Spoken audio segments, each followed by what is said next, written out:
بسم اللہ الرحمن الرحیم۔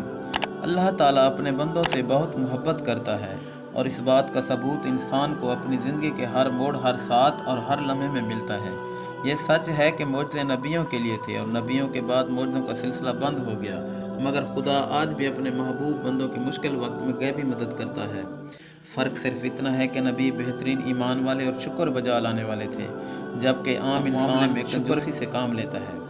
فرعون، جس کا نام مصعب بن ولید بن ریان تھا، ایک ظالم، جابر اور خدائی دعویٰ کرنے والے ملعون انسان تھا۔ ایک دفعہ سفر پر نکلا تو راستے میں اس کا سامنا ہامون سے ہوا۔ دونوں کی دوستی ہوئی اور گہری ہوتی گئی۔ سفر جاری رہا اور وہ دونوں ملک مصر پہنچے، اور آگے کے سفر کا ارادہ ترک کر دیا۔ فرعون کے دل میں خدائی کا شوق پیدا ہوا، تو وہ اپنے دوست ہامون سے اس بات کا تذکرہ کیا، اور پھر اسی ہی کے مشورے سے لوگوں کی نظر میں معتبر ہونے کے لیے اس نے لوگوں کی مدد کرنے کی ٹھانی۔ ملک مصر کے بادشاہ سے دروغی مقبرہ کی ملازمت کی۔ کرشمہ قدرت، اسی سال وبائی مرض پھیلنے کی وجہ سے ہزاروں لوگ اپنی جانوں سے گئے۔ ظالم فرعون نے ہر لاش کے بدلے 1 دینار سونے کا لینا شروع کر دیا، اور اسی طرح اس نے بہت پیسہ جمع کر لیا۔ بادشاہ مصر نے اس پیسے کے عوض اسے پورے شہر کی دروگی دے ڈالی۔ چند عرصے کے بعد وزیر مصر وفات پا گیا۔ بادشاہ فرعون کے کام سے بہت خوش تھا، اس لیے اس نے مصر کی وزارت فرعون کے حوالے کر دی۔ لوگوں کے دل میں جگہ بنانے کے لیے فرعون نے مصر کے تمام لوگوں کا 1 سال کا جزیہ معاف بھی کر دیا، اور وہ جزیہ اپنے پیسوں سے ادا کیا۔ لوگ فرعون کو پسند کرنے لگے تھے، اس کی عزت بڑھنے لگی، لوگوں کی زبان سے اس کے لیے دعائیں نکلنے لگی۔ کچھ عرصہ ہی گزرا تھا کہ بادشاہ مصر وفات پا گیا۔ 3 دن کے سوگ کے بعد سب کو نئے بادشاہ کی فکر ستانے لگی تھی۔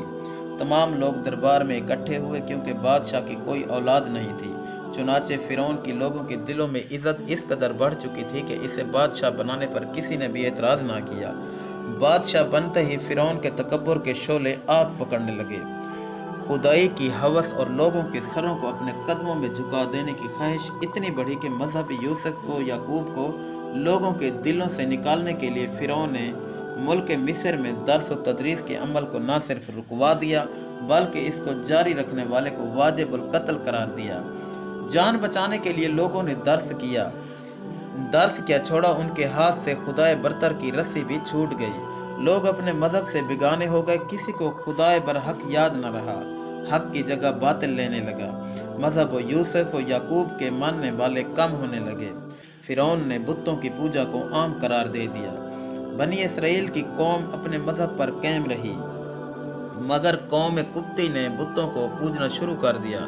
40 سال کے عرصہ کے بعد فرعون نے تمام بت تڑوا ڈالے اور خود کو خدا بنا لیا۔ بنی اسرائیل نے فرعون کو خدا ماننے سے انکار کر دیا، تو انہیں طرح طرح کی اذیتیں دی گئیں۔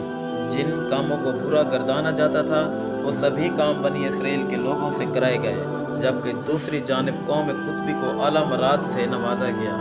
اللہ تعالیٰ نے بنی اسرائیل کو یہ خوشخبری سنا دی کہ انہی میں سے ایک شخص پیدا کیا جائے گا جو فرعون کے مظالم کے خلاف کھڑا ہوگا، اور ملک مصر کو ظلم فرعون سے نجات دلائے گا۔ ادھر فرعون نے خواب دیکھا کہ وہ درخت عالم بالا میں گئے، اور پھر سارا عالم اس کے زیر سایہ ہو گیا۔ صبح ملک مصر پر بیدار ہوئی تو فرعون نے سبھی حکیموں، دانشوروں اور جاگیرداروں کو بلایا اور ان سے اپنے خواب کی تعبیر پوچھی۔ آخر سبھی لوگوں نے متفقہ طور پر فرعون کو اس کے دیکھے گئے خواب کی تعبیر یہ بتائی کہ قوم بنی اسرائیل سے ایک ایسا شخص پیدا ہوگا جو تمہاری حکومت کا خاتمہ کر دے گا، جو تمہاری مملکت میں ایک خدا کا پیغام لائے گا، یہاں تک کہ کل ملک و میراث، شاہ و نعمت اس کے ہاتھ میں ہوگی۔ فرعون نے جواب کی تعبیر سنی تو اسے اپنا تخت و تاج ہاتھ سے نکلتا دکھائی دیا۔ جھوٹے معبود کے پیر اکھڑنے لگے تھے۔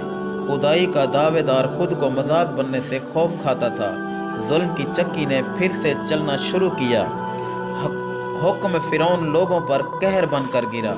کتاب ورق کے اوراق پر ظلم کی ایسی داستان لکھی گئی کہ جسے پڑھ کر پتھر بھی پگھل کر بہہ جائیں۔ ملک مصر میں جہالت نے پر پھیلائے،